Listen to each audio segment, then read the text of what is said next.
You are planning a supervisory visit to one of the health facilities in your district.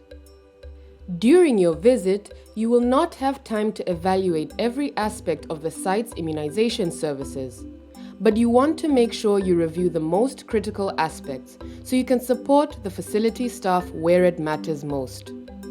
To make the most of the time you have at the site, you will prepare and use a checklist focused on priority issues.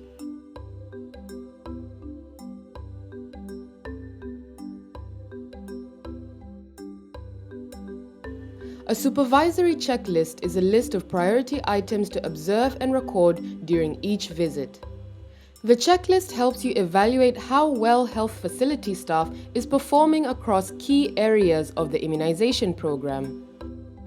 The information you collect will help you identify the staff's strengths and challenges, as well as corrective actions to take on-site and over the longer term.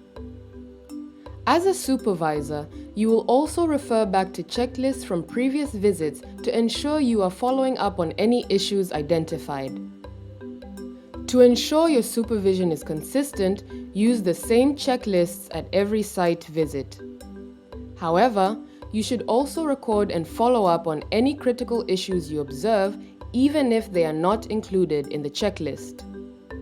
As a district or subnational manager, you may need to prepare or adapt a supervisory checklist provided from higher levels. In this video, we will review the 3 qualities of an effective supervisory checklist. It should be short, specific, and simple. First, the checklist should be short. Since the time you have with the site staff is limited, the list should include only priority issues to observe and record during your visit. Checklists are usually no more than 1 to 2 pages.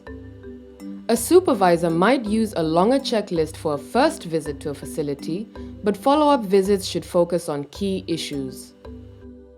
When identifying priority issues, make sure you identify critical issues for vaccine and cold chain management, immunization safety, monitoring and use of data, communication with caregivers, and planning.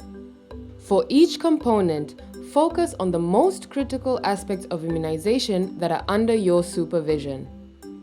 You may also need to prioritize the issues where you can provide on-the-job support. In your checklist, phrase these issues as questions or statements that can be easily observed and recorded with a yes or no. For example, an item on your checklist may be, are there any expired vaccines inside the refrigerator? By asking yes or no questions, this will also keep your responses short and focused. Next, your checklist should be specific. The items on your checklist should include details on what exactly needs to be observed. For example, a question such as, does the health worker dispose of used syringes appropriately is not specific. A better question would be, does the health worker dispose of used syringes in the safety box? This question states exactly what the supervisor should observe. Finally, the checklist should be simple. The questions in your checklist should be simple and straightforward without any unnecessary wording. This will help you more efficiently check items off the list during the visit. It should also be simple to record additional comments in the checklist. This checklist provides space for comments and corrective actions to take both on-site and longer term. Other checklists may include space for strengths, challenges, and corrective actions at the end. You should now know how to prepare an effective supervisory checklist that is short, specific, and simple.